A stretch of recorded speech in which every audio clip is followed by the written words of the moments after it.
Hello friends, स्वागत है आप सबका मेरे चैनल वेब ज्ञान में। और आज के वीडियो सीरीज में आप लोग देखने वाले हैं सीएसएस ग्रिड की एक प्रॉपर्टी जो है ग्रिड गैप।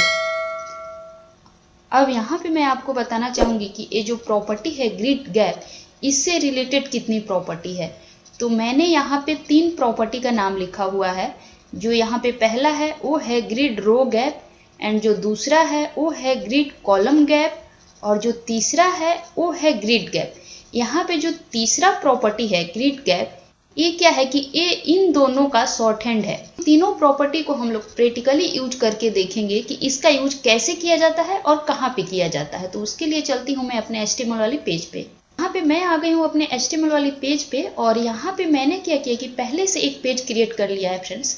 आप देख सकते हैं यहाँ पे मैंने एक ग्रिड का लेआउट क्रिएट किया हुआ है जो कुछ इस तरीके से है। अब यहाँ पे मैं आपको बताना चाहूंगी कि ये जो मेरा ग्रिड लेआउट है इसमें 2 रो और 3 कॉलम है। यहाँ पे आप देख सकते हैं, एक कॉलम हुआ, ये दूसरा कॉलम और ये तीसरा कॉलम। और जो रो है बॉक्स नंबर 1 से लेके और बॉक्स नंबर 3 तक रो 1 हो गया, और यहाँ से बॉक्स नंबर 4 से लेके और बॉक्स नंबर 6 तक रो 2 हो गया, इस तरीके से। अब यहाँ पे आप देख सकते हैं कि ये जो मेरा रो और कॉलम है इनके बीच में कोई भी गैप नहीं है।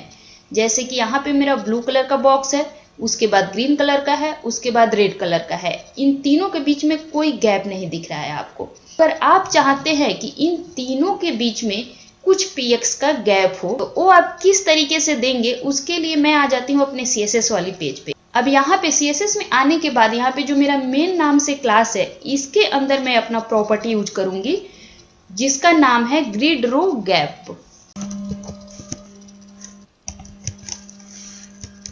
अब यहाँ पे मैंने प्रॉपर्टी यूज कर लिया है ग्रिड रो गैप, और इसमें वैल्यू हम लोग किस तरीके से देंगे, तो इसमें जो वैल्यू होता है उसको हम लोग यूनिट में देते हैं। तो मैं यहाँ पे px में देती हूँ। जैसे कि मैंने 10 px यहाँ पे इसका वैल्यू दिया, और इसके बाद इसे रिफ्रेश करके हम लोग देखते हैं। अभी रिफ्रेश करने के बाद फ्रेंड्स आप देख सकते हैं कि जो मेरा ये दोनों रो है, दोनों रो के बीच में यहाँ पे 10 px का गैप आपको दिख रहा है। तो इस तरीके से अगर आपको रो के अंदर गैप देना है तो आप इस प्रॉपर्टी का यूज करेंगे ग्रिड रो गैप।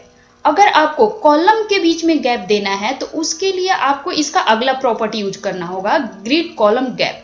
तो उसे यूज करके मैं आपको दिखाती हूँ। यहाँ पे मैंने अगला प्रॉपर्टी यूज कर लिया है और इसमें वैल्यू मैं देती हूँ 20 px, और इसे रिफ्रेश करते हैं हम लोग।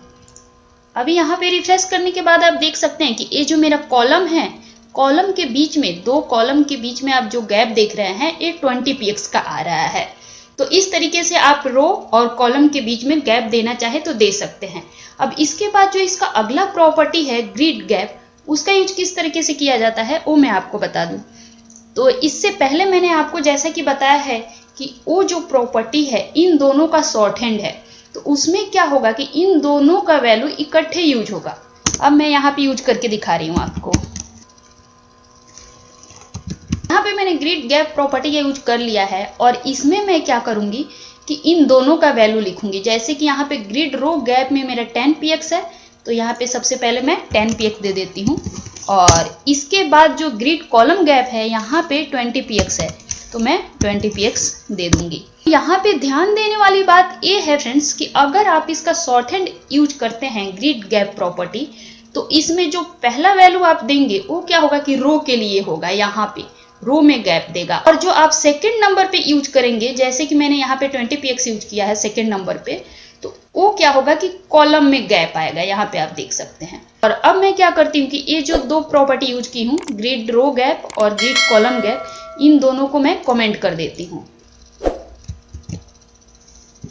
अब यहाँ पे मैंने दोनों को कमेंट कर दिया है। अब इसे रिफ्रेश करके हम लोग देखते हैं। रिफ्रेश करने के बाद आप देख सकते हैं कि मैंने जो शॉर्ट हैंड यूज किया है इसमें भी मैंने सेम px का गैप दिया है। तो यहाँ पे अभी आपको कोई चेंजेस नहीं दिख रहा है। आप यहाँ पे कम या ज्यादा कर सकते हैं। मैंने रो का जो गैप है 25 px कर दिया है, और जो कॉलम का है इसे मैं थोड़ा कम कर देती हूँ। इसे मैं कर देती हूँ 15 px। अब रिफ्रेश करते हैं हम लोग। तो अभी यहाँ पे रिफ्रेश करने के बाद आप देख सकते हैं कि जो मेरा रो है इनके बीच में गैप ज़्यादा दिख रहा है, आपको 25 px का दिख रहा है, और जो मेरा कॉलम है यहाँ पे आपको गैप कम दिख रहा है। इस तरीके से आप इन तीनों प्रॉपर्टी का यूज करके अपने ग्रिड लेआउट में गैप दे सकते हैं, कॉलम में या रो में। तो आज मैंने आपको बताया कि इसका यूज किस तरीके से किया जाता है। तो आज के लिए इतना ही, और मिलते हैं नेक्स्ट ट्यूटोरियल के साथ। आई होप सो कि आपको ये मेरा वीडियो पसंद आया होगा। और हाँ, जो लोग अभी तक मेरा चैनल सब्सक्राइब नहीं किए हैं, जल्दी से जाके सब्सक्राइब कर लीजिए ताकि आपको मेरे लेटेस्ट वीडियो का अपडेट मिलता रहे।